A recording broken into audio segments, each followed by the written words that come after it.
This is the Relevant Podcast.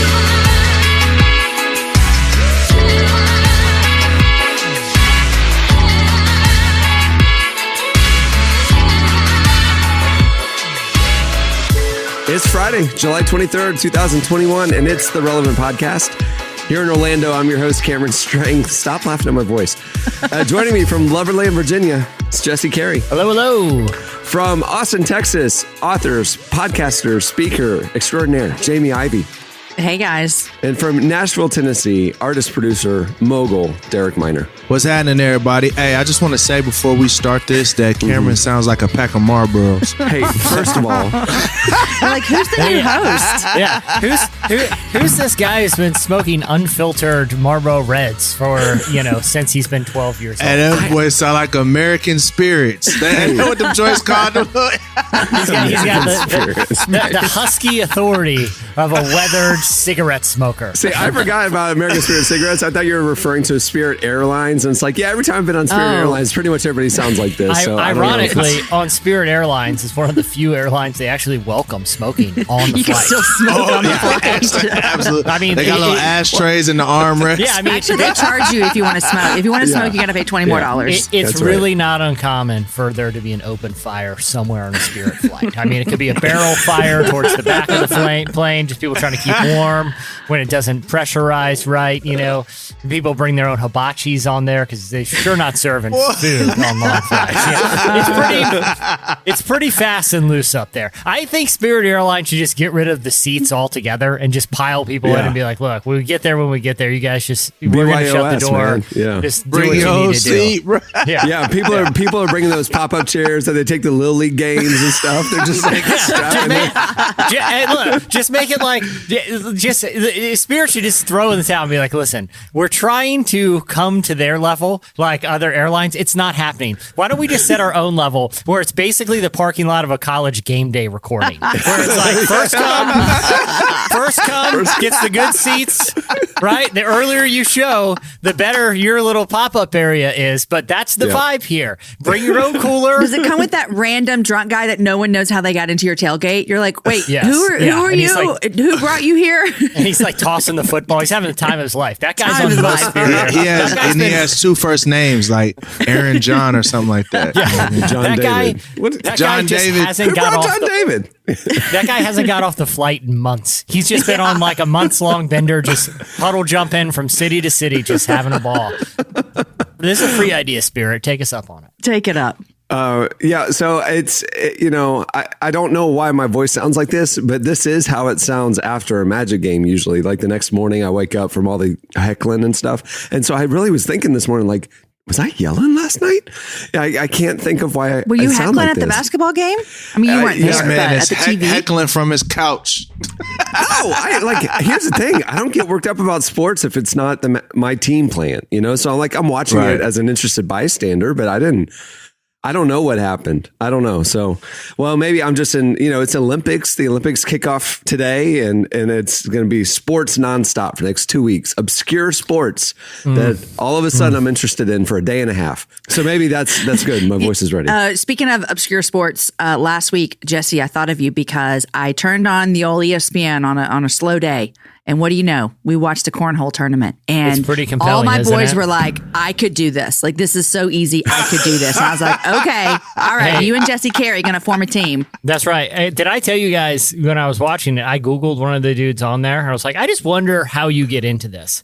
The guy went to my high school. He was local. And I was like, this is unbelievable. I was watching it on ESPN and the dude who was just slinging bags up there, I was like, I got to find this guy. So I Googled him. I was like, wait, he's from our town? And then I started Googling more. I was like, he went to my high school? And I looked him up on like Facebook. I was like, I'm friends with like half of his friends. And then I saw that our local paper did a story on him. And I was like, well, I wonder how you get to be a professional cornhole player. He was like, I just hang out at bars playing cornhole and thought I was pretty good. So there we go. Proud of that guy. They're truly living the He dream. did it. He did his thing. Hey, you know what I just realized? Next week, the podcast, we're only going to have 3 online Skype channels because Derek will be here in my studio with me. Isn't it next week? Yeah. Wow. Yeah. Absolutely. I was wondering, I'm like, do I need to bring my setup or is Cameron? I got a setup. We're good. You know what I'm saying? How long are you going to be in Orlando for, Derek? A week. Nice. So are you guys doing the Disney thing? Yep. I don't know. We're doing a potpourri of activities. He's bringing his kids, and it's just going to be Lord of the Flies over here by the end of the week. It's just Derek and me and our boys. So And pizza. Good. Lots A lot of of pizza. Yeah. Yeah, you should. Gatorland should definitely be on. Is Gatorland? I know it burned down. Gatorland? I'm pretty sure Gatorland. I'm pretty sure It's Gatorland. it's like an amusement park. Gatorland is the oldest attraction in Central Florida. It has been here since like the 30s. Yeah. It burned down a couple years ago, but I'm pretty sure there's been several fires at Gatorland over the years. That they plan on an arson attack every 4 or 5 years and just have to rebuild. It's just the kind of clientele they bring. Derek, if you want to go to Gatorland, we can go to Gatorland. There's some weird stuff around here. Look, bro, I'm following your lead because only thing I know about Orlando really for the most part is the Magic and Disney. And that big mansion you stayed at a couple months ago. Yes, that big mansion that I stayed at a couple months ago. But that was like Disney pretty much. Was it in the area where all of the Disney stuff is? You know what I'm saying? So, I mean, I'm trying to catch a wave. How do you feel about zip lining? How do you feel about heights? I do not like them at all. Okay. But Cameron, you already got him to climb a mountain this summer. Surely you could put him on a zip line. Nope. No, I take it. Listen, so I take that back. You know what? I have been ziplining, and it was the worst experience of my life because one day I was in a very extremely frustrated time. Like I was just driving, and I think I was actually in Florida. I don't know if I was in Orlando or where I was at, but I was in Florida. I was driving, and I think I might have been headed back from a show or something. And I saw something that says zip line. So I was like, you know what? I'm going to do something fun. You know what? I'm going to do something dangerous. I'm going to hop on this zip line, right? So I'm thinking you're just going to climb up a ladder and you're just going to zip line down. Right. This was not a zip line like that. This was an obstacle course. Yeah. So you got to go climb on ladders that are shaky and then you climbing up the side of trees. This thing took an hour. I'm like, man, I'm thinking it's going to be 15 minutes. I'm going to just, swing down with my legs flailing in the air. And no, it's an obstacle course. So y'all, if it's an obstacle course zip line, then the answer is absolutely no. I noticed when I dropped you off at the mansion that you guys were adjacent to a huge zipline course place. I thought maybe. And there was a ton of black people there, and ain't nobody noticed it because we just blocked that mug out of our head. Like we just don't do that. Can I make a suggestion? Because I have one regret from my time living in Orlando. There's one thing I wanted to do, and I never did. And I lived there for a while. I would come down and visit with some, especially prior to the pandemic, with some frequency. I did a lot of cool stuff. Medieval times, Disney. We did do medieval times. Yes, we did. Yeah. But the one thing I wanted to do, and guys, this is the perfect opportunity. I think Justin, your boys are all old enough. I'm sorry. Do you remember medieval times at the end, after the dinner and the jousting and all the whatever, you go to the lobby and the knights are out there to greet the fans and take pictures and stuff. And do you remember you were obsessed with the falconer? It was very impressive. Yeah. I definitely want to do medieval times. I saw that on Cable Guy.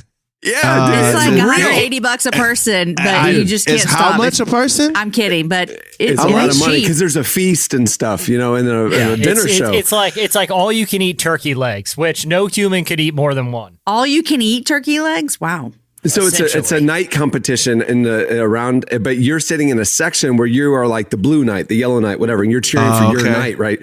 So we decide that we're going to heckle them like it was a basketball game. So we're just riding the other knights, and it's not that big of an arena. You know what I mean? They can hear you, and so when we go out afterwards, they're all standing there, and they are giving us death glares because it's a fun family thing. There's a bunch of us idiots just heckling heckling him the whole night. It was really funny. Listen, I know you think you're talking trash to the Yellow Knight who was transported here from like the 1500s to joust for your enjoyment. But my name's Dale, and I live about 10 miles away, and this is my job. And I gotta take a bunch of crap for people like you.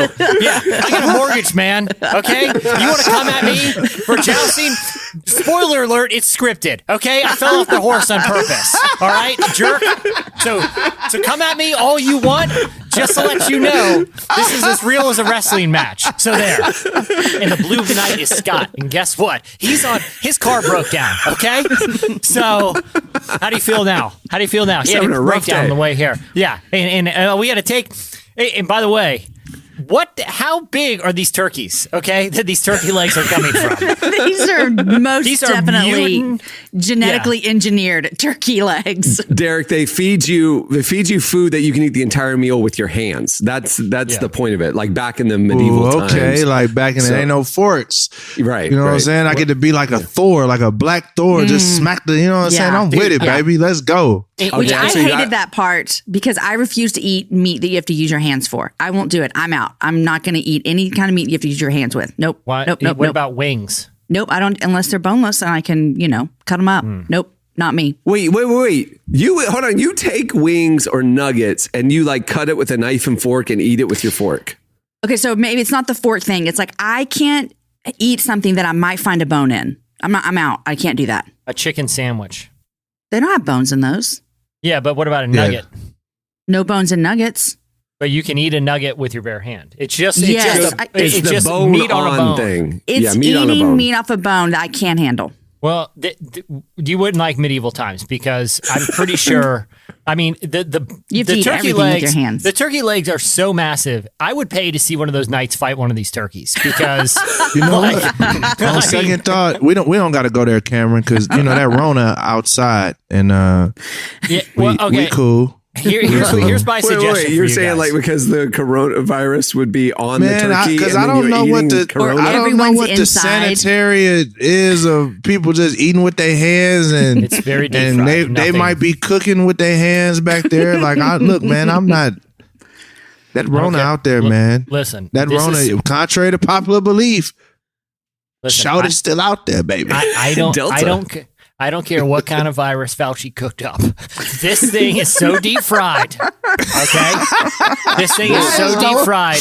Nothing can. And I'm just kidding about Dr. Fauci. Delta. I'm just joking. The Delta variant. Think about this. They're scared about how bad the Delta variant is.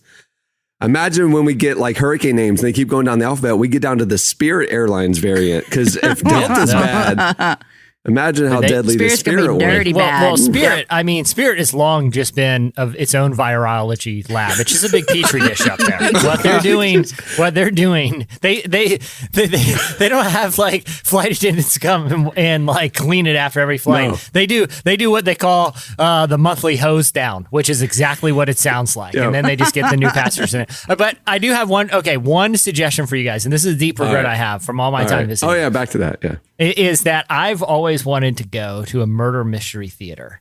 And, like these dinner theaters, I know they have them down there. Oh, yeah. But it's like a dinner theater and someone in the dinner party, is mysteriously dies and everyone works together. This is pre-escape room mystery solving, collectively.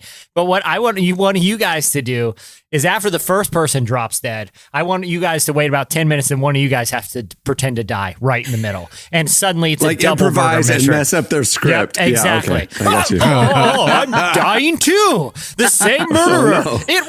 It was he, and then just die. And then just just see where it goes that night, guys. Not gonna lie, me and my wife, that was one of our favorite things to do. Really? Murder mystery theater? We used to do murder mystery theaters all the time. Awesome? Matter of fact, I actually won like actor of the time or whatever. You like said I you got wanted like a to be little an certificate. actor. Dude, for real? That is awesome. No, I kid you not. I actually have the certificate upstairs right now. Like, I'm very proud of it. I'm not even. It's next to your Grammys, I hope. Like, this is same level. I won this Grammy for production with the play. I won this for actually some lyrics I wrote. This one here is a ward. I pretended to be stabbed by an old widow during a murder mystery. In plot twist, it was actually the maid. So, sold it, guys. I had to spend the whole evening lying on the floor. All those canned sides that they put out on that buffet, man, it was great. Do you go to those with strangers, or is this like a bunch of friends go so you know each other? Nah, it would just be me and my wife. Like that would literally be our little date night for the 6 months because I was so broke. So we go do like a little dinner theater, and you have an entertainment with theater, and then like you had a food, and it was cool. Yeah, like we would do it. It was fun. How many people? Is it like a Kobe Steakhouse where like you're kind of doing this journey with like 10 other people? Or is it so like bunch you of people? They had us at different tables, and I haven't done it in a long time, but I remember our table would probably seat like 6, and then maybe it was like 4 tables, 4 or 5 tables. Like, okay, got it. Yeah, so it's the 2 of you and 4 other people that you don't know, and you're a team. Yeah, absolutely. Oh, okay. Yep. See, I think Jesse, what the thing is, you got to go to one of these by yourself. Just be like, and then you're like the third wheel at Derek and Mrs. Minor's date, and there's Jesse. Okay, there's only, but I don't mind that because it's a community thing. I'll say this: and I've been on the other end of this before. There's one line I won't cross when it's just injecting myself into other people's party, right? Like what? I don't have a problem doing it. Like, I don't have a problem just hanging with strangers. Like, not a big deal. I feel like I got the gift of gab, guys, and I can just chop it up, and we're friends by the end of the night. Wedding Crashers was a biopic based on Jesse's life. I do have an exception, though. It's because I was on the other end of it. I was at a friend's birthday party one night, and it was with his family. It was like a family friend. It wasn't just like all your buds getting together. It was like his parents, his aunt and uncles, his cousin, and I was very close. And so they invited me along, and it was like a Japanese hibachi grill type of situation where you sit around the big thing, but it was very crowded on like a Saturday night. And, it's sort of like a golf course on a busy day. Like if you show up with 3 people, they're going to put a 4th one in your foursome. That's just how the game works, They got to get those tee times moving. Same thing of the hibachi grill. You're sitting all around, and there's one guy that just came in by himself for dinner that night. They're not going to shut down a whole grill for this guy to have dinner by himself, have a private performance. They just put him into our table. So literally the entire hibachi table is friends and family celebrating this one person's birthday, and it's just one rando guy, and it's like, it was so awkward that it was like, even for me who loves awkwardness, that's the one scenario where I just don't feel like I'd be comfortable, is being the one guy at somebody else's hibachi table. Well, we have a great show in store for you today. Coming up later, one of our favorite comedians, he has melted the internet in the last year and a half. KevOnStage is joining us. That's going to be fun.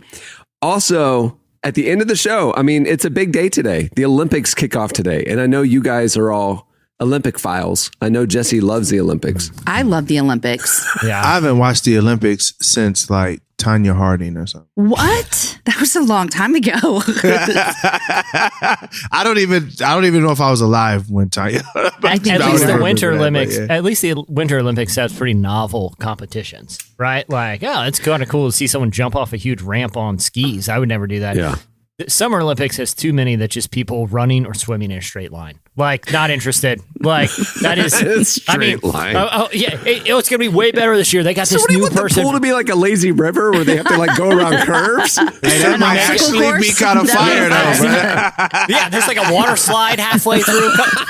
It's there's like a blob. You got to find a partner to push you off. Yeah, that'd be fun. Into like Double Dare or something on Nickelodeon. It's going to be the most competitive year ever, and it's like, cool. So people are swimming or running in a straight line, imperceivably faster than they were last year. Cool. Well, I can't wait. You really compelled me that 0.06 speed that they increased since last year is really going to make all the difference this year. I'm just, no thanks. Here's an idea. Murder mystery is part of the Olympics. Why not we do that as a game? I would watch that. Jamie, real quick, you had a hibachi take. Oh. I don't want to miss this. Yeah. So we took my son to a hibachi grill just like you were with your friends. And so it was my family of 6. And then there was this couple that were sitting with us. You talked about when it got weird. Here's when it got weird. We're singing happy birthday to my son. The random woman is videoing our whole family sing happy birthday to him. I literally was like, who are you? What are you doing this? Why are you filming my family? Like that made me extremely uncomfortable. Extremely uncomfortable. Is she like? I don't know if she's like, I've never seen white and black people like sing happy birthday to each other. Like, why are these your kids? Or I don't know. It was weird. Oh, wow. I forgot because you guys have a mixed I got black family. kids, yeah. Maybe she just, like, her mind was just blown by the whole hibachi experience. Maybe she thinks that every time she goes to hibachi, the people just start singing. You know what? You Maybe know, she like, thinks that hibachi heals the racial divide in America and brings black, white, everybody together around I the said, Japanese. Hey, instead of the Tower of Babel, they just need to build a big hibachi grill. Solve racism. Dude, Solve look, racism. Okay, if I ever, I'll tell you this, because every time I talk about, maybe because we're recording at lunchtime, I haven't eaten all day today and I'm pretty hungry. But every time I think about hibachi, I'm like, why isn't that just a part of everyone's life more? Like, no one has ever gone to hibachi and been like, I regret that. No, every time they're like, that was a fantastic meal and a show. I read that Tyrese from Fast and Furious has a hibachi, not a hibachi grill, a legit staffed hibachi private restaurant in his backyard. He uses Fast and Furious money to build. He loves it so much that he is. I read an interview with him recently where he talked about it. He's like, no, it's not a grill. It is a staffed restaurant, and I have people over because people are like, hey, we want to go out to dinner. He's like, no. I got a private hibachi restaurant it's like Jeremy Jam on Parks and Rec had one. It's very impressive. If I was Bezos, I wouldn't be going to space. I'd have just converting front of the house to hibachi grill Or a hibachi grill restaurant on your little space thing that you go or to for one a in couple space minutes. would be cool. Yeah, exactly. I don't think that would go well in weightlessness, Jamie. I don't Right. think it'd be like Yeah. you're just slicing all over the air. It'd be like Fruit Ninja. But has anyone ever gone to a hibachi grill on just like a regular Tuesday, or are you going because it's someone's birthday? Oh, we do hibachi all the time. Where the guy stands in front of you and cooks and does all the tricks and throws things in the air? So I've only ever done it like on birthdays. Me too. And it's like, and they're like, they have frequent eater programs and lunch specials. I'm like, who's coming to this huge thing? That's what I always wonder. We Thank do you. hibachi on a Thursday. I ain't gonna even lie. I love it. We love it. This is okay. I know we got a lot of show to get to, but When we get down there, Cameron, ask Zane what he wants. If you say hibachi, nothing else matters. Like that is literally go. his We favorite thing. Yeah. Great. Cohen's too. He loves it. okay. So this is any young entrepreneur out there is looking for an idea. Someone needs to make like the Chipotle of hibachi. Okay, because we had, like back in the day, Quiznos blew up that whole scene by coming in hot with those sandwiches that everyone was getting during lunch. Everyone loved it. Who knows what happened to Quiznos now? It just vanished. Like mysteriously overnight, all the Quiznos just went away. It's very odd. No one's talking about that, by the way, which I find disturbing. Quiznos was a huge part of our lives for a long time, and then just instantly they vanished. It was so weird. No one even cared. It's like they didn't exist. It reminds me of the Mitch Hedberg joke about the putting your name on at a restaurant, like Dufresne, party of four, and then, your name or whatever. And they call out Dufresne, party of four, Dufresne, party of four. Nobody answers. After a couple minutes, they'll just go down. Smith, party of three. Yeah. What happened to the Dufresnes? Like, everybody, stop. Look for the Dufresnes. Something terrible has gone down. That happened to Quiznos. Quiznos is gone. It's like you're walking by. It's like, I think I'm going to get a Quiznos today. It's a dry cleaner now? That dry cleaner looks like they've been in business for a week. I was just at Quiznos like 3 days ago. How is it a dry cleaning business now? But anyway. But then Chipotle came along and did it for like the fast casual Mexican or Tex-Mex. Panera killed it with like their little Mediterranean, baked good fusion. Where's the hibachi equivalent where I can just pop in at lunch, get a quick hibachi to go? Everyone would love it. It's a huge idea. We got those in Nashville. What are you talking about? A drive-through? Yeah, you can literally drive through and get the hibachi rice. They got the vegetables, The white all sauce. that stuff. It probably you get the what they call it, the yum sauce, all that. sauce. You can get the Man, whole I'm getting deal. hungry. Yeah. Matter of fact, I'm about to go get some right now after we get done. Sounds worth bro. the trip. Not gonna lie. Yes, sir. So I told you to come on stage, and then I told you the Olympics are starting. So at the end of the show, we have a Relevant Podcast Olympics, the debut edition. We're going to do it once every 4 years. Relevant Podcast Olympics coming up at the end of the show. Derek, you just guessed Tanya Harding. Just go with that. No, it's not trivia. No trivia. It's not trivia. It's Olympics. Think about it. The Olympics are competitions of strength, dexterity, creativity, agility, speed, Man, Tyler, running in a straight line. It's coming up. I know he got some craziness. Quiznos is the Pauly Shore of fast casual. One day, it's just everywhere. Every movie, Pauly Shore was just everywhere. He's the biggest comedy star. It was like just ripping him off, just classic after classic. And then all of a sudden you turn around, what happened to Pauly Shore? He's just gone. He was on Adam MTV. Sandler. 1991. That was so long Adam ago. Sandler happened. Yeah. What I'm saying, how does he just vanish? Same thing happened to Quiznos. Very, very disturbing. Very disturbing. Very concerning. Okay, stay tuned. Up next, it's Slices.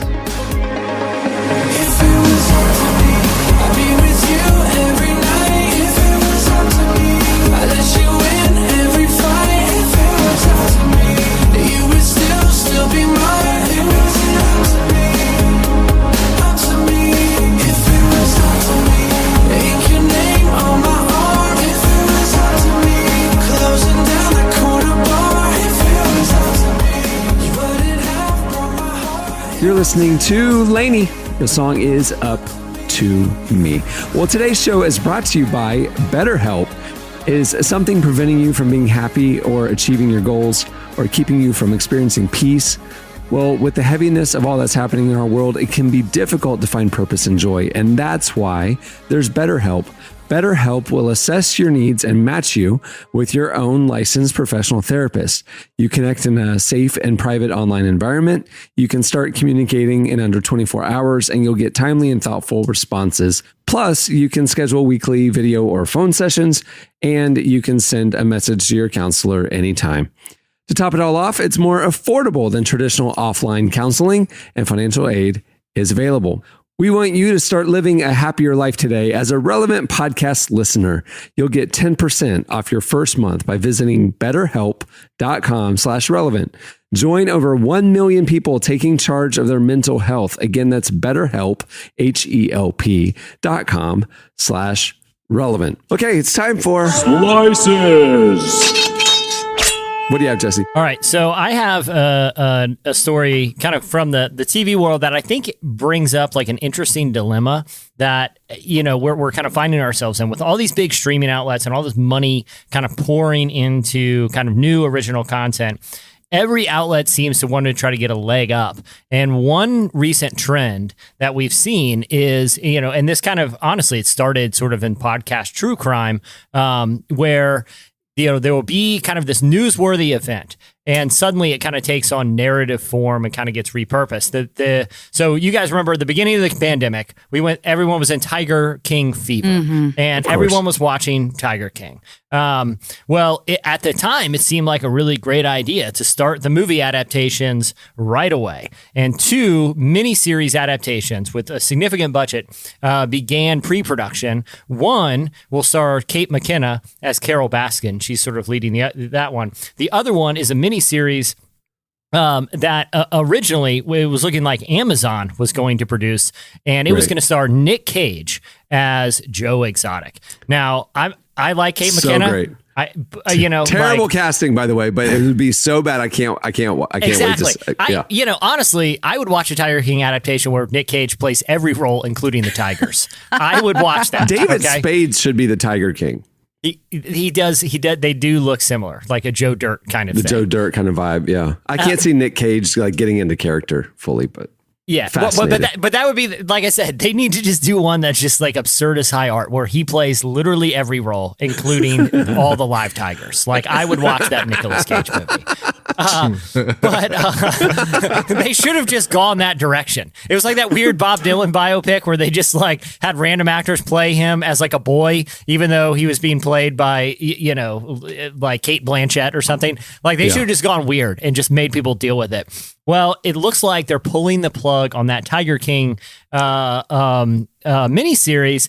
And Nicolas Cage did an interview with Variety, and he gave a very interesting reason. And I think the reason, honestly, it kind of shows just how short attention spans have gotten especially when it comes to content that was hyper prestige and really swept culture. I mean, Tiger King just became part of the lexicon for a short period. Yeah. But this quote really demonstrates how like content cycles have just shifted so dramatically, and our ability to kind of retain not just like memory of, but kind of sort of like cultural capital in franchises has shifted really dramatically, because as soon as the new thing hits, 5 new things are right behind it. Here's what Nicolas Cage said to Variety.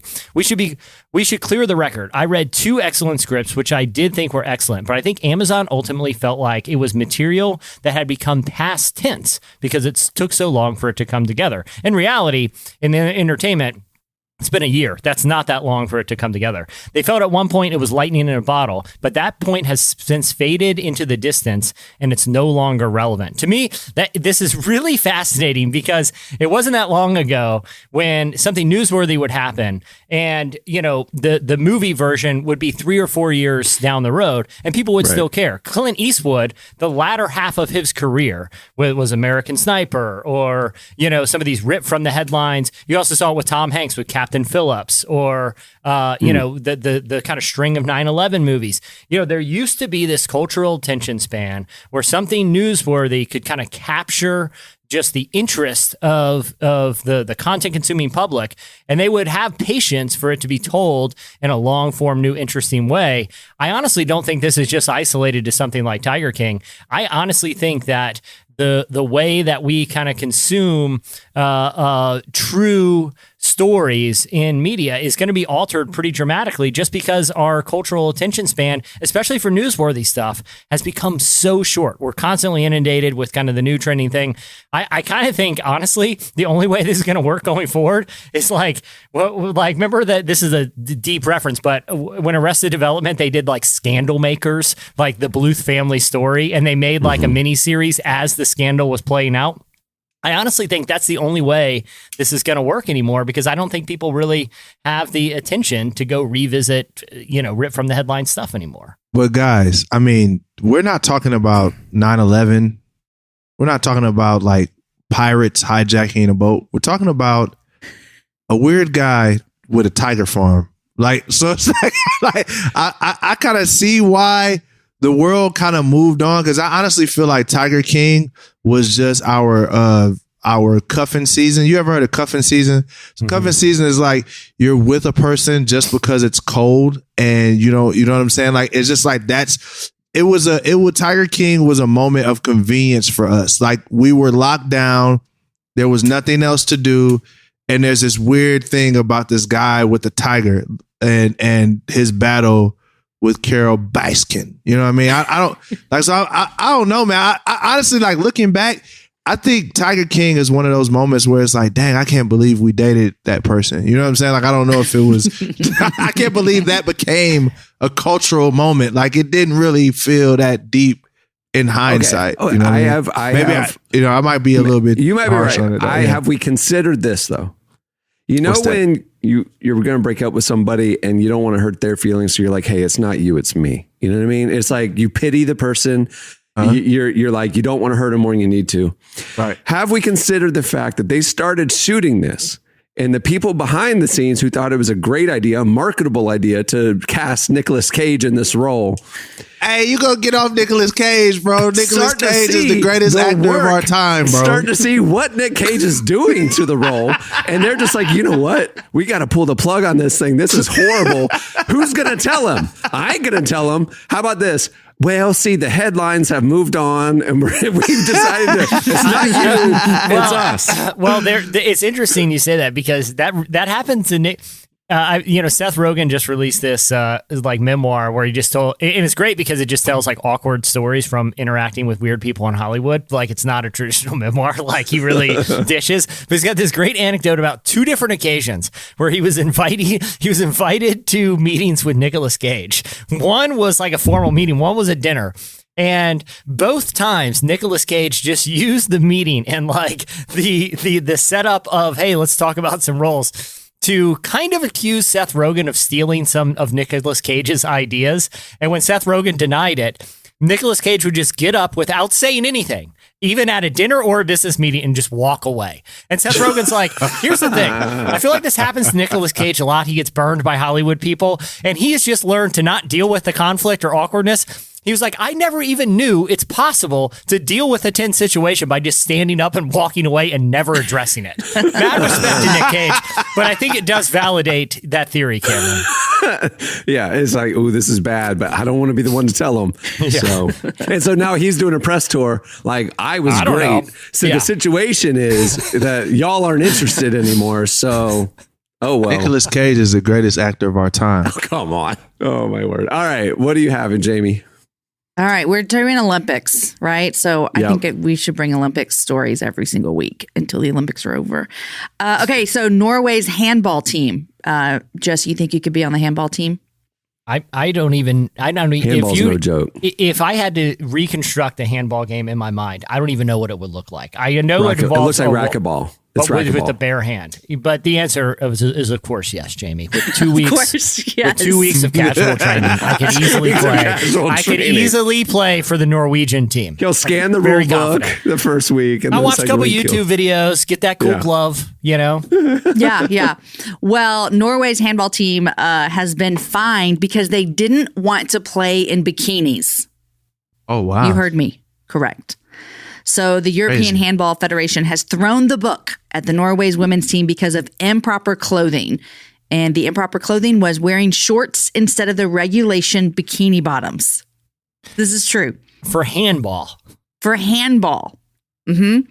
So okay, they were I'm literally fact checking you because You think I'm wrong? No. I scanned the headline and saw the word beach in the headline. So I thought it was the beach volleyball team took this stand and it was that. But it's Norway's women's beach handball team. You're right. I don't see the word beach anywhere in my article. There's a whole bunch of articles. What's beach handball? I don't even know how you play handball. We got regular handball and now we do it on a beach. It's on sand. It's on a sand course. You can see the picture right there. Maybe I don't understand what handball is. Women's beach handball team fined for wearing shorts instead of a traditional like bathing suit beach outfit. So it's like the difference between like indoor volleyball and beach volleyball. They have beach handball apparently. Okay, doesn't make sense to me the guys at all. Have to it still doesn't make any sense. Do the men's team have to wear Speedos? No, the men's team can actually play in shorts. So that's what they're supposed to look like.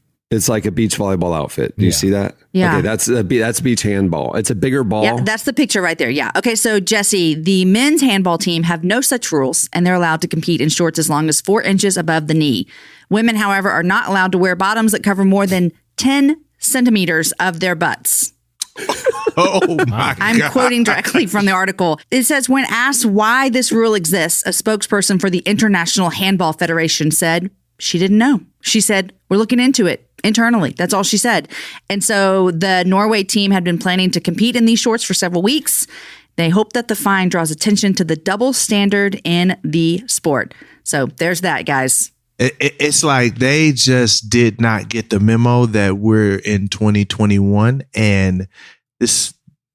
And guys, it's not even like shorts; it's bike shorts. I mean, that's what they want to play in are these bike shorts. Which exactly, like it doesn't make it like let them play in what they want to play in. I don't. This is stupid. Yeah, this team handball game sport, Jesse, is totally different than what you and I were envisioning.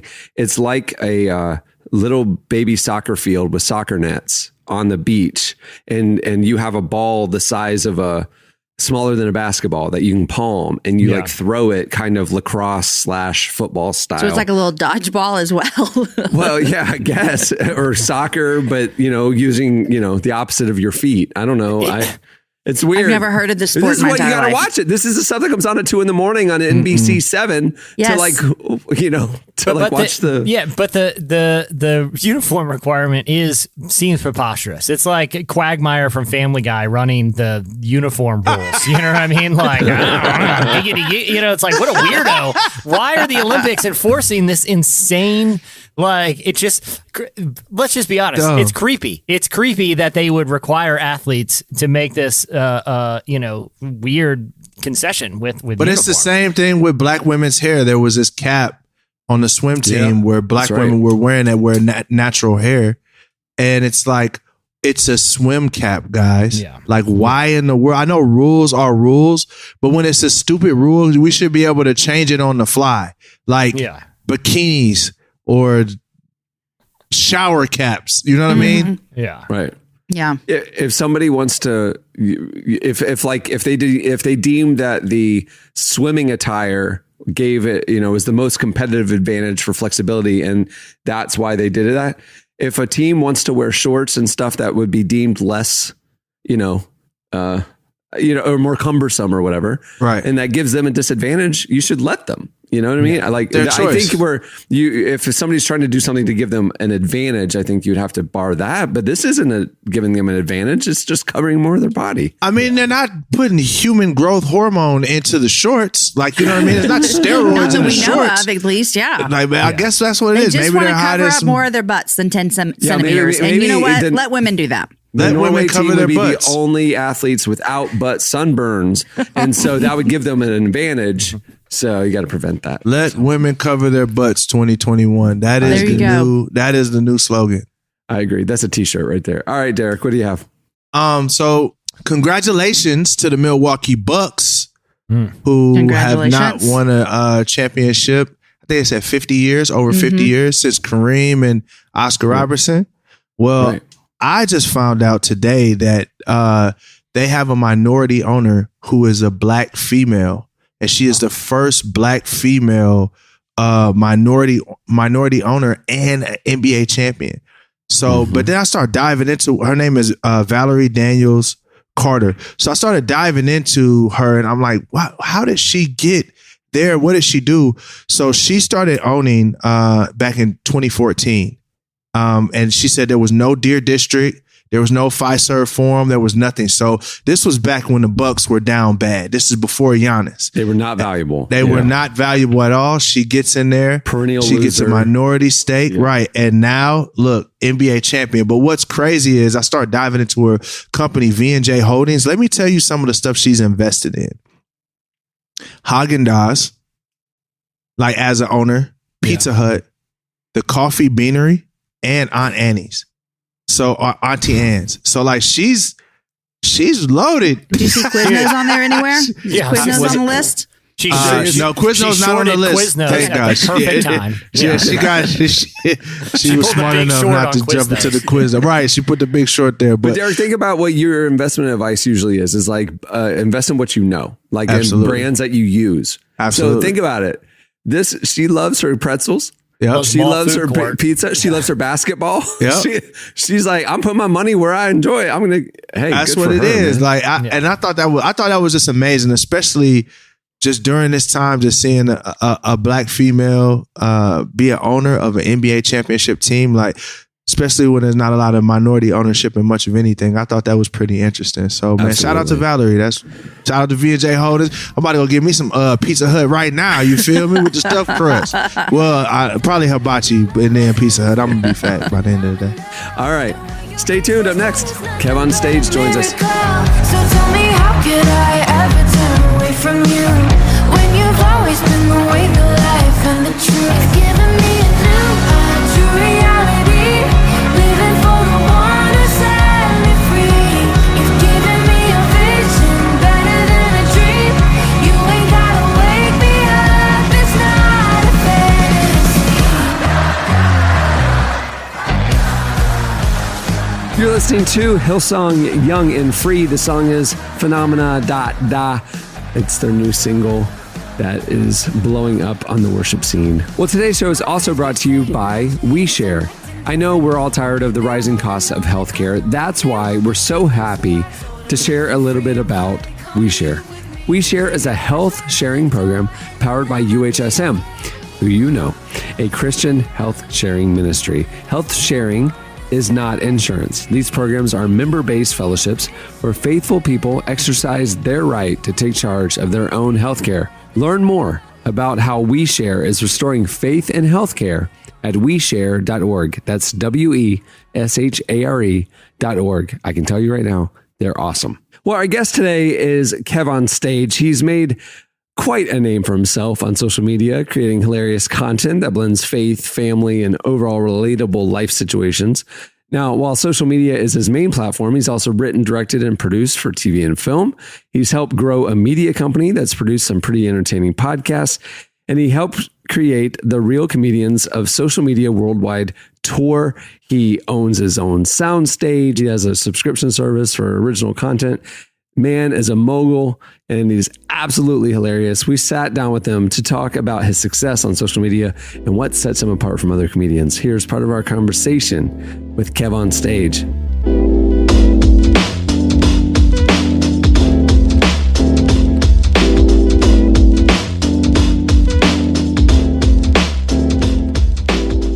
Never seen no MMA fighter speak in tongues.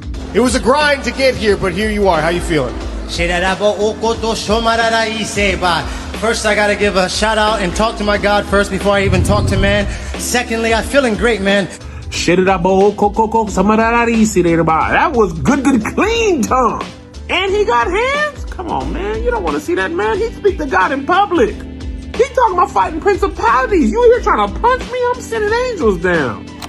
Do you think that as you've, because it's been kind of interesting to watch your career grow because it's growing in this way that a lot of people who are known for being funny on social is growing and you're expanding in some really fun and really exciting ways. But it kind of feels to me like in a lot of ways you're in uncharted territory. I can't think of anybody who's ever quite had the exact same career path that you have, but I might be out there. Maybe you know about something that I don't. I think there's elements of what I'm doing that's been done before, but not quite exactly the same way. I feel like, now it's extenuating circumstances. I want to make creative stuff. I want to make movie quality stuff, but I'm not really in Hollywood like that. Yeah. So what are my options? I want to make TV shows. But again, I went and tried to pitch them. Like, I want people to know I tried to play the game the way the game was designed. I had zero success. So I'm like, okay, well, shoot, I'll make it myself then. So, in that sense, like Issa Rae, she had Awkward Black Girl, so she made that. Sure. And then she's blossomed like crazy into traditional media. You know, she's a star. She's a star, but she's not still the same star she was. She's a traditional bona fide Hollywood star now. Yeah. Whereas I am still largely unknown in Hollywood, but largely known on social media, on the internet. Do you think, like, as you've done more of this and you've seen more of the industry and seen some of the roadblocks, is it a thing where you start to understand why those roadblocks are there? Do you feel like you understand the industry now? Or do you think it's just these old people who are kind of addicted to the same old crap and don't know how to get out of their rhythms and their routines? Sometimes complacency breeds contempt, Sure. Remember the Wayans brothers said, some of their best work was early in their career when they didn't have access to resources or money. Yeah. And they had to work, small and creative, like, okay, what can we make with what we have? And sometimes when you have access to everything, it's just like, well, shoot, I don't know what to do because I can do anything. When you can do anything, where do you start to do something? But when you know what you can't do, you're like, okay, well, I can't do this or that. So what can I do? And that's kind of how it's worked for me so far.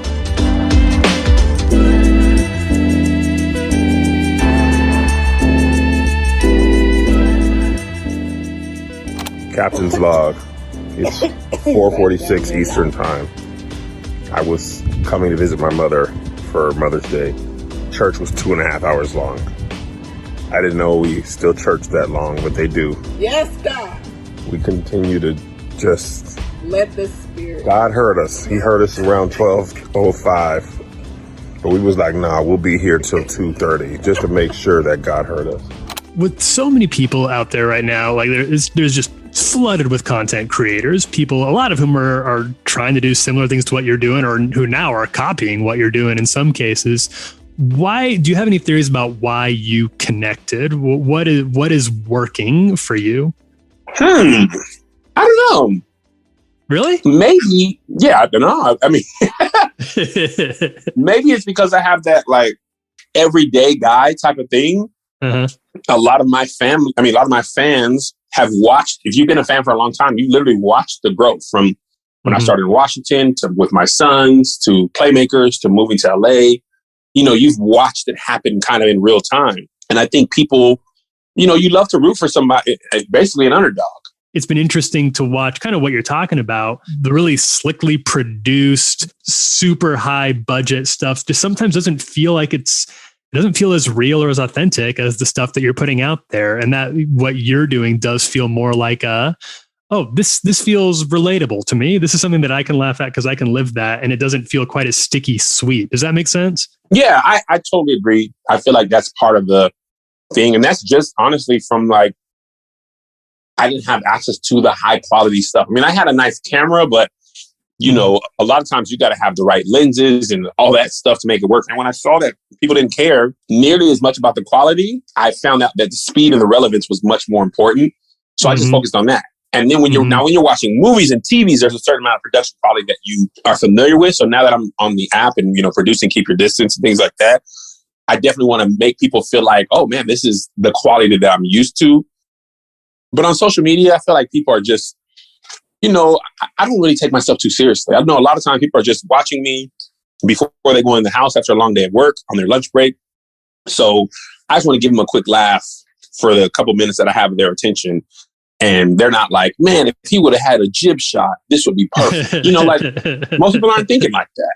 Brands seem like they're kind of confused now. Like they don't know what to do with this anymore. They're like, well, we tried and we spent millions of dollars and it hasn't improved our lives anyway. So it's kind of back to people like you who are not, you're not working for Nike or you're not working for any sort of like weird fast food company. You just get to do your own thing. Yeah.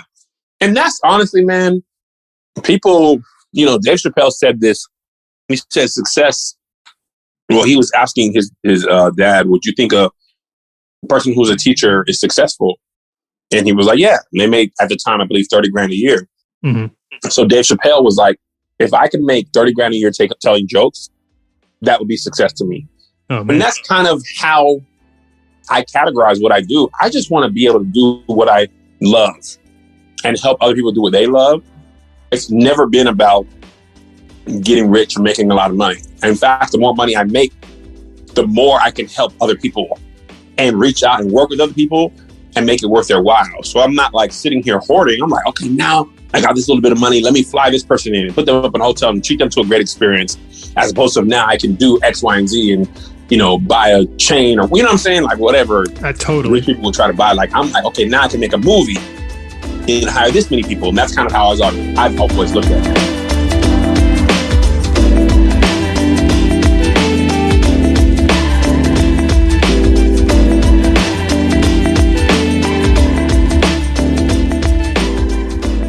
Was KevOnStage. Do yourself a favor and follow that man on Instagram and Twitter. It is a good follow.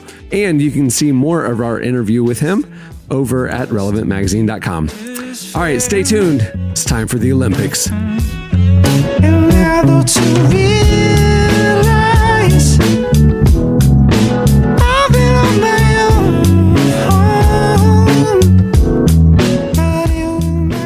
This week on Relevant Recommends, we're talking about White Lotus, Mike White's new HBO Max series, about the staff and the guests at a fancy Hawaii resort, and how no attempt at the perfect getaway is truly perfect. Read all about it at relevantmagazine.com.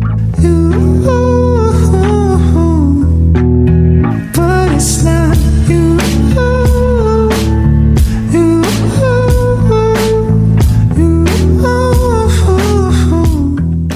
You're listening to Chet Faker. The song is It's Not You.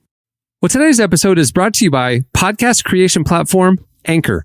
If you haven't heard about Anchor yet, it's the easiest way to make a podcast. First of all, it's free. There are custom tools that allow you to record and edit your podcast right from your phone or computer. Anchor will then distribute your podcast for you so it can be heard on Spotify, Apple Podcasts, and every major platform. The cool thing is you can also make money from your podcast with no minimum listenership. It's everything you need to make a podcast in one place. Download the free Anchor app or go to anchor.fm to get started. Okay, it is time for the Relevant Podcast Olympic Games. Every 4 years, top athletes from all over the world convene to unite the globe in feats of physical prowess, mental determination, and emotional fortitude. We, on the Relevant Podcast, also believe in unifying the globe in our own way, which is why we will be bringing you the inaugural Relevant Podcast Olympic Games. 3 world-class contestants from the Lone Star State, the Volunteer State, and the problematically named Old Dominion State of Virginia will compete in 3 events that will test their skills. We're a Commonwealth, by the way, Tyler. A Commonwealth. Get it right. Speed and strength to the max, determining which is our gold medal winner and Relevant Podcast Olympic champion. We have 3 games, 3 rounds, 3 competitions for y'all. One will be a skill, one will be speed, and the final one will be strength. Okay, so how are we doing this? I'm telling you, I'll read you the rules. All right, challenge 1, the first competition is the internet scavenger hunt. This is the skill portion of the Olympics, the internet scavenger hunt. So bring up your web browser, if you will, to your contestants. So here's what we're going to do for this one. I'm going to say a random fact or item that you can find on the internet. I will say go, you all will go. And then the first person to answer me, bring me the information that we're looking for will win that round. I have a few of them. So we'll ultimately at the end of it, there will be a winner of this category. So, okay, you got your browsers ready? Ready. Okay. Browser ready. So tell me the first line of the 6th verse of Leonard Cohen's Hallelujah. The first line of the 6th verse of Leonard Cohen's Hallelujah. I didn't even know there were 6 verses in Leonard Cohen's Hallelujah. What did he say? The what? And the first line of the 6th verse of Leonard Cohen's Hallelujah. Now I've done my best, and I know it wasn't much. Yes, that's right. I couldn't feel, so I tried to touch. I've told the truth and didn't care. This is a very odd line. I can see why I cut it from the final song. I can see why the Jeff Buckley version does not contain this song. Now I've done my best. I know it wasn't much. Jesse gets the point. All right. We have 2 more in this part of the competition. Ready? 2 more. Here we go. How many episodes of Seinfeld does Wayne Knight appear in? Newman, the post office worker. How many episodes of Seinfeld does Wayne Knight appear in? I'm gonna while I'm Googling, I'm gonna throw out the guess that he appeared in 97 episodes. No. 48. Close. Close, but no. I got 48 too. I got 48 as well. Okay, so according to Tyler, it's 45. So I don't know if he's wrong, which is probable if all 3 of you have a different answer. So if the correct answer is 48. We're using the internet. Is he still in Paris? No, he's back in the U.S. But Tyler did this off some dinner wine. Yeah, not even lunch wine. All right, last one. I'm going to just say that's a draw because I don't know if any of y'all were actually right. So last one in this round. Here it is. Tell me, browser's ready. This year's Olympic mascot in Tokyo is Muratoa. What is his unique superpower? The Olympic mascot in Tokyo, what is the mascot's unique superpower? Instantly teleport.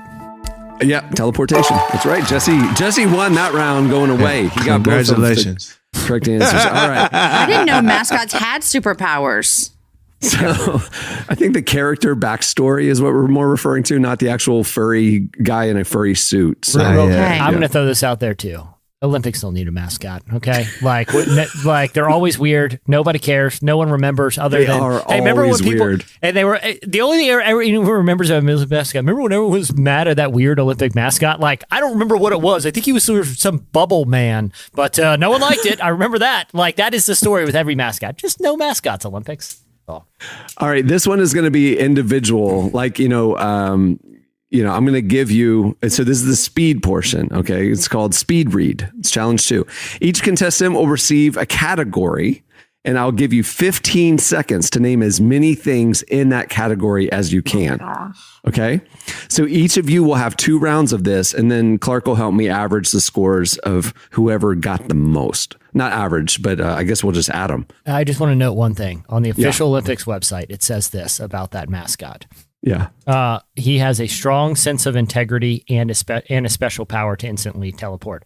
I would hope do we have non-integritous mascots? Is it worth noting? Like, I'm just assuming the mascot for the Olympics has integrity. Do we have to put, by the way, he's integritous as part Jesse, of his description? I think it's just to clarify, in case anybody was thinking he was going to go do bad stuff by teleporting, like into the bank vault and out. No.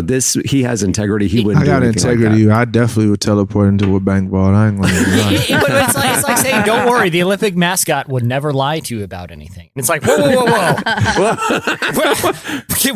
mascots that do lie? He would never touch that. Yeah. It's not like that shady Barcelona mascot. He had no integrity. None. Shady bear from Barcelona. Yeah. Speed read. We will go in random order. Okay, so up first, Jamie, in 15 seconds, tell me as many of these as you can. Ready? Clark, are you ready with the timer? Yep. All right, you're the timer guy. All right. I'll count, you time. Here we go. 15 seconds. Tell us as many countries as you can. Go. Countries. United States, Canada, Mexico, El Salvador, Spain, Italy, France, Brazil, Ecuador, Ethiopia, Kenya, Uganda, South Africa. I'm going to give her, she stopped right in between 12 and 13. I'm going to give her 12 complete answers. Hey, let's go, Jamie. I hear you with that. I'm killing it. You feel me? Hey, and y'all stressful. listening. You can play at home. See how many can you beat Jamie's 12 countries. Okay. Derek. Oh boy. No, gosh. Oh boy. All right, here we go, buddy. I'm sorry. Tyler wrote this. 15 seconds. List as many as you can. U.S. presidents. Go. Theodore Roosevelt, Alexander Hamilton, Andrew Johnson, Barack Obama, Donald Trump, Ronald Reagan, Bill Clinton, Teddy Roosevelt, Theodore Roosevelt, FDR. Time. 9. All right. Jesse. Hold on, one more quick thing. The Olympic website describes the mascot as this. This is odd too. Okay, this is very strange. The mascot. This is from the official Olympics website. You guys have got me on this now. It says the mascot is listen to how this is phrased. Is cheerful and remarkably athletic as far as Olympic mascots go. Okay, Tokyo. We see what you're doing. You're calling all the other mascots not athletic because as far as Olympic mascots go, this one is remarkably athletic. All right, and cheerful. He's pretty good looking for a fat guy. You know, this is some real shade that Tokyo's taken. Remarkably athletic as far as Olympic mascots go. If you know what I mean. Who wrote that? What was that necessary? You could have just said, "Hey, it's cheerful, remarkably athletic." You didn't have to throw in because those other mascots weren't competing. You know, like as far as they go, it's a pretty low bar, but I think we crossed it remarkably well. You know. All right, speed portion. Here we go, Jesse. You're up in 15 seconds. Clark's ready. Tell us as many as you can. Fast food restaurants. Okay. McDonald's, Taco Bell, Arby's, Wendy's, Burger King, Jack in the Box, Chick-fil-A, Firehouse Subs, Quiznos, In-N-Out, Time. Dairy Queen. Does Quiznos count? You just said they don't exist anymore. Hold on. Clark, I need you to fact check. Confirm. Does Quiznos exist? Are they in business or did just the Virginia franchisee go out of business? There's a Quiznos in my town, so they are It's definitely a money laundering operation. I don't mean it's like a Walt White situation with a car wash happening. I guarantee you that. So Jesse, since we have verified that Quiznos does exist, you have 10. So right now, Jamie's in the lead with 12. Jesse's got 10 and Derek's got 9. Okay, Jamie, you're up. Speed round again? Yeah, speed portion. This is speed read. Exact same thing, just a different topic. Here you go. 15 seconds. Clark, you ready? Mm-hmm. Jamie, cartoon characters. Go. Mickey Mouse, Minnie Mouse, Pluto, Daffy Duck, Yosemite Sam, Goofy, Thomas the Train. Stop. We got 8. She got 8. When you went Yosemite Sam, like after 5, I was like, she's in trouble. She's in trouble. She's down bad, guys. Yeah. She's down bad, guys. I love it. She didn't think of Bugs Bunny or the Roadrunner or anything like that. She's already in the deep cuts, guys. And I did just watch that dumb Space Jam with my kids. That remarkably cheerful and athletic Olympic mascot. That's one. Not like those others. Yeah. All right. Not that schlubby, non-integritous one from a few years ago in Sochi. Yeah. Okay, Derek, you're up. Here we go. 15 How seconds. many did I get? 8. I said it out loud. Yeah, I think it was 8. Okay. Yep. Okay, you're up, Derek. Here we go. 15 seconds on the clock. Olympic events. Go. Jesus. Snowboarding. Gliding. I don't know. Running, track, hurdles, diving, swimming, basketball, handball, surfing. 7. I'm giving you. What is gliding? You didn't name the actual events of like the 100-meter dash. You just said running, but I'll give you running. Just human motions. Gliding. Walking, Why did you give me running. this? I literally just said that I did not watch the Olympics. Arm raises with heavy things in them. Is that why? Lifting things. Projecting objects from an open hand. I've seen it. I literally just told you that I don't watch the Olympics. All right, Jesse. All right, how many was that? 8, I think I said. 7. I think that was But 7. to be fair, running is like gliding. 15. Gliding, gliding was not even. Yeah, but gliding could be. Gliding could be. I don't know. Gliding could be Second one. No. Derek's playing chess while we're playing checkers because running is like 10 events. Gliding is any event on ice or snow. Any event on ice or snow, technically, they're gliding. So they got it Thank you, all. Jesse. Thank you, That was Jesse. a I smart appreciate move. that. Smart Thank move. you, Jesse. You're right. Absolutely.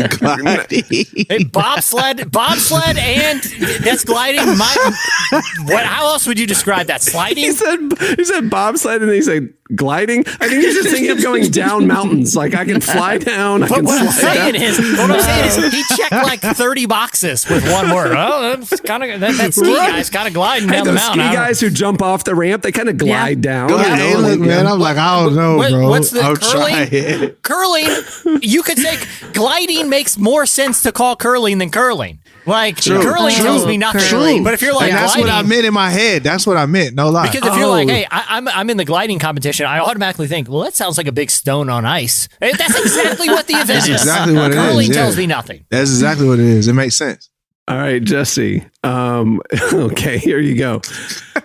15 seconds on the clock. Name as many of you as you can. Mythical creatures. Go. Dragons, unicorns, krakens, elves, trolls.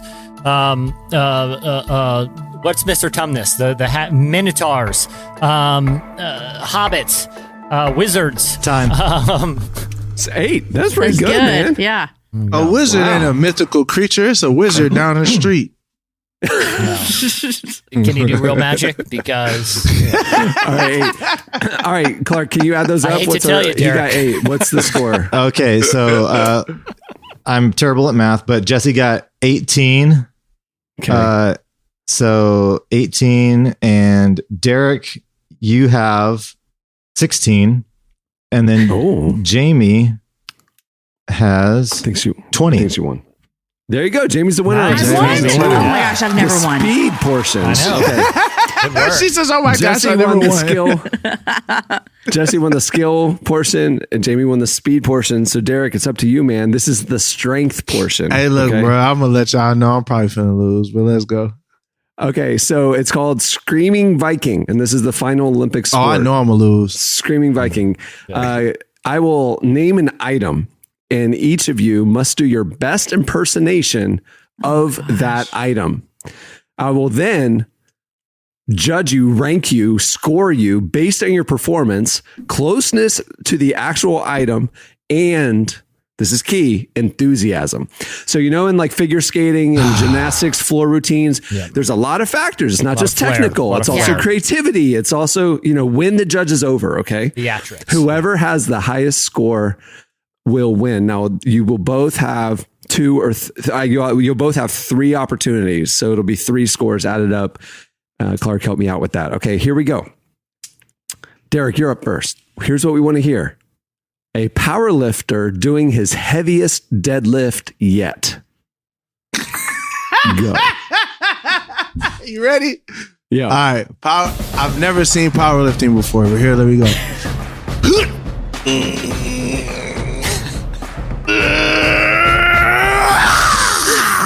Okay. Good, Derek. Good enthusiasm. You know what I'm saying? Out of 10, I'm gonna go 7.8 on that. I think we got some room. Wow. I think we got some room. All right. I'm not going to be like the NBA dunk competition guys who's just throwing out 10s left and right. Yeah. You got to start somewhere. Got to earn it. Got to start somewhere. Got to start somewhere. Next thing you know, Blake Griffin's jumping over a Kia, and everyone acts like it's all cool. It's like, okay, it's a Kia. It's not that big. All right. Like there's guys at my rec center that I'm pretty confident can do that. Blake Griffin. Let's slow down. Let's slow down the fan parade here. Throw 360 in there, then we can talk. All right, go ahead. All right. Jesse, you're up. Here we go. All right. Screaming Viking. A pole vaulter setting a new Olympic record. Now, remember, the pole vault starts and they run holding the javelin stick or whatever. So you got the full thing. The pole vaulter setting a new Olympic record. Go ahead. Hadouken! No, I'm just joking. I mean, honestly, who knows? And then they fling their body up. Okay, go ahead. Ready? Pole vaulter. Running. Everyone's watching. Oh my gosh. Here we go. Oh, I'm not going to make it. Oh, I made it. That's even surprised me. That even surprised me. All right. Jesse. It's a very chatty pole vaulter. Riddled with anxiety. Judges are deliberating. 7.2. Oh, man. You got some ground to make up. All right, Jamie, you're up. Here we go. A basketball coach whose team keeps getting fouled and refs refuse to call it, but his mouth has been taped shut by the Olympic Committee. So a basketball coach whose team keeps getting fouled and refs refuse to call it, but his mouth has been taped shut. Go.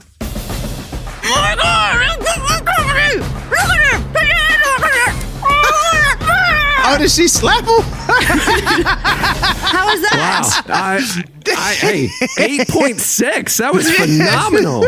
Also, Clark, I think we have our clip for the end of the show, the little soundbite. Yes, exactly. Dang, Jamie's an Olympian, yo. All right. We are back to Derek. Here we go. Here's your impression of, oh my gosh, the opening ceremony fireworks. Go. We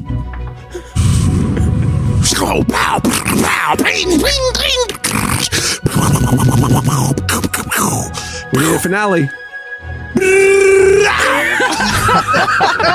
was good. I like it. I'm going 8.7 on that one. We're stepping it up. All right. Jesse, yours is also opening ceremony related. It's a very moving moment. The stadium trembles when the fighter jet squadron flies overhead. Yeah. Reenact the fighter jet squadron doing a flyover during the opening ceremony. Go. We're approaching the stadium. Well, would you look down there? There's the mascot. Look how integrated he looks. Well, that mascot sure looks like a person of character. Here we go, boys! Split them! Wow, I'm very impressed by that mascot's sense of integrity about this whole situation. All right, boys, take these Blue Angels and let's land them. This is stupid. 4.6. 4.6. Come on! What? That was a masterpiece. All right. That was a masterpiece. Okay, let's see. Jamie, you're up. Ready? Oh my gosh. Okay, here we go. The Olympic theme. Go. what that means. Cover them Here we butts. go. Yeah. Here we go. At the Olympics, we exist for all athletes to come together to live it's a their song. It's a song. I was giving you your these motto. lyrics. No, that's a motto. This is a I'll theme. sing it. Okay. Oh, this is embarrassing. I can't What, sing. I'm tone deaf. what is NBC going to play when they go to commercial? What's that soaring, inspiring music? Now, do you just hum the melody or do you tell us the actual lyrics of the song? That's the question. The Olympics exists to bring communities together, where if you want to wear bike shorts or bikinis, you can do it all here in Tokyo. Those are the lyrics. Those are the lyrics. Okay, what's the tune? So what do we hear? I can't, Cameron. I can't do tunes. I don't know that. I don't know how to do any kind of musical. Just put it to a melody, you know? You want me to give you a beat or something? Yes, absolutely.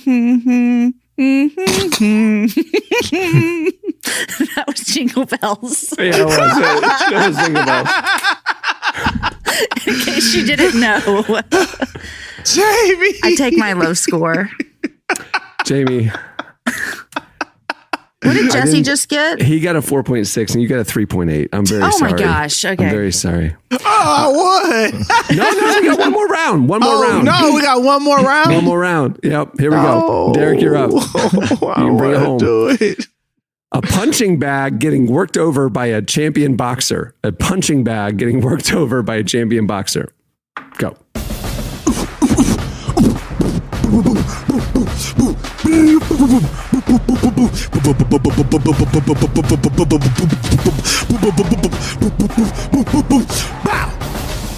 That's Sounded good. a lot like the fireworks, though. No, like the fireworks. No, it's different. You know what? The judges are unimpressed because we've heard it before. 6.3. Oh, 6.3. That sucked. Yeah. All right. You are up, Jesse. Your final one is this. An Olympic swimming pool during the diving competition. So you are the Olympic swimming pool during a dive. Go. They're very clean dives, people. Like, what do you expect? There should not be a lot of splashes. Yeah, that was the good one. That kind of slipped, but most of it is very silent and impressive.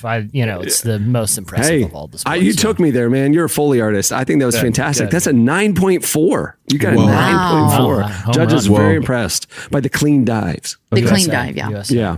All right, here you go, Jamie. You can bring it home. Here it is. An American flag fluttering in the breeze. Go. Here we go. Ready?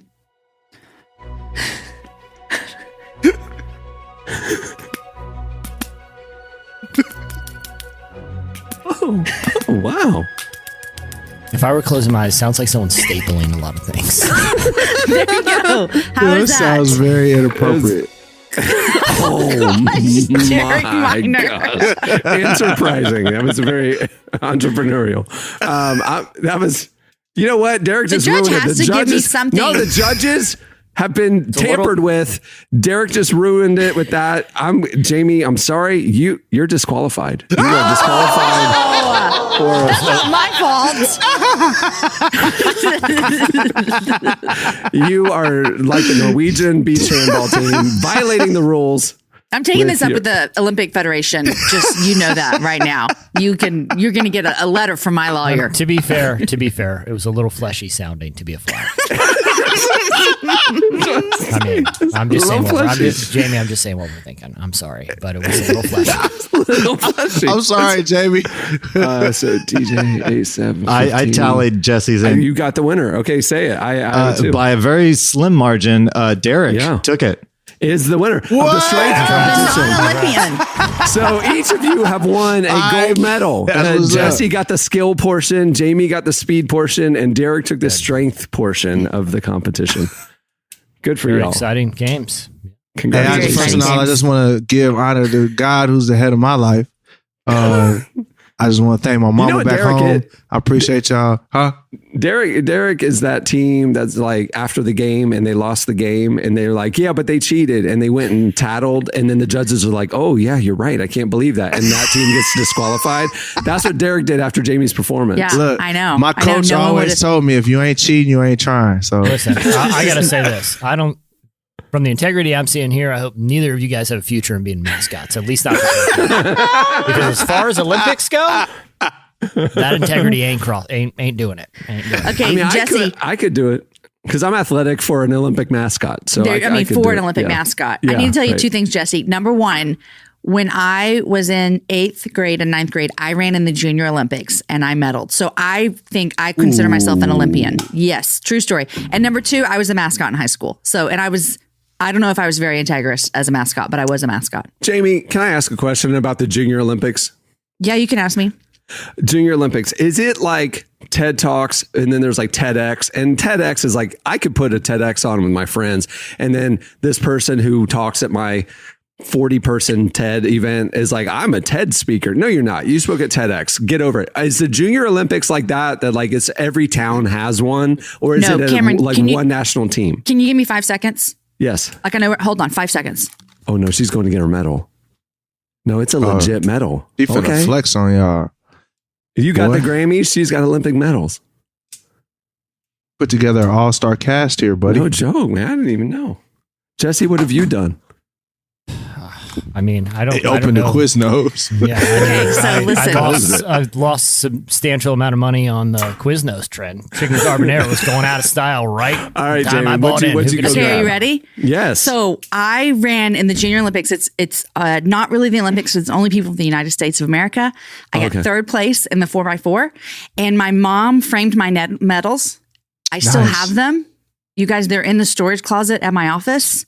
Hey, why don't you hang that up? Why is it in the storage closet? That's dope. Because I was in 8th grade. Who hangs up medals from 8th grade? That looks pretty official. I would. That seems pretty official. If Derek got a Grammy or a junior Grammy in 8th grade, a national music competition, of course I'd be on the shelf. Heck yeah. Better hang that thing up. People, my family makes fun of me because when the Olympics come on, I'll take this home like on Friday night and I'll sit my kids down in the living room and I'll be like, guys, you live with an Olympian. I want you to know that because your mom, when she was in 8th grade, ran in the Junior Olympics. So there's that. Love it. All right. Well, there you go. That's the debut of The Relevant Podcast Olympic Games. Hey, Clark, maybe we need to tell Tyler, like during the run of the Olympics, we need to be having our parallel Olympics continuing. Right. It's a good. I like it. I think it's an awful idea. I think we should have Awful trivia and great from the idea. actual Olympics to see I who's think watching. that's You know what we could do is, a lot of the sports require gear. And you need a ball or you need whatever. Maybe we could send y'all certain props and things that we will use. I mean, I think that's an awful idea. I'm wearing. I unprompted was wearing biker shorts this whole time. But I'll take more props. All right. Well, stay tuned for that. That'll be fun. Well, before we wrap things up, many thanks to KevOnStage for joining us. Make sure to follow him on Twitter and Instagram, everywhere, KevOnStage. Check out what they're doing. Man, the dude is funny. And remember, also, you can read more of that interview with him over at relevantmagazine.com. Well, while you're at the site, why not check out the summer issue of Relevant? Features Yvonne Orgy on the cover, some amazing features, 15 features, in fact. And you can read it right now, ad-free at relevantmagazine.com. Just click on the magazine tab. It's presented ad-free by our friends at UHSM.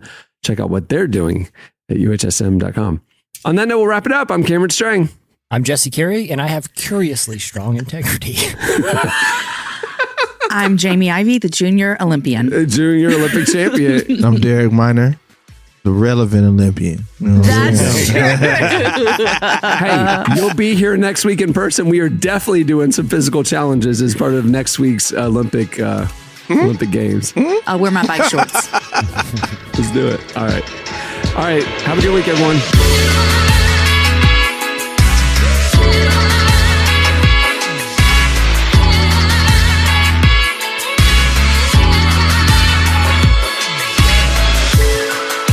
Thanks for listening to the Relevant Podcast. Check out our features, interviews, and news updates every day at relevantmagazine.com.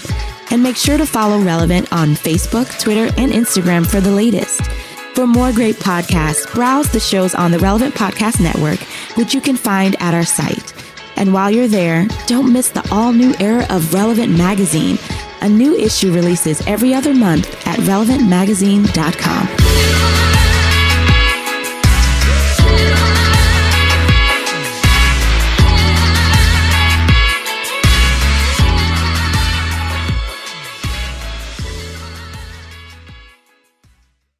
And the blue knight is Scott. And guess what? His car broke down, okay? Relevant Podcast Network.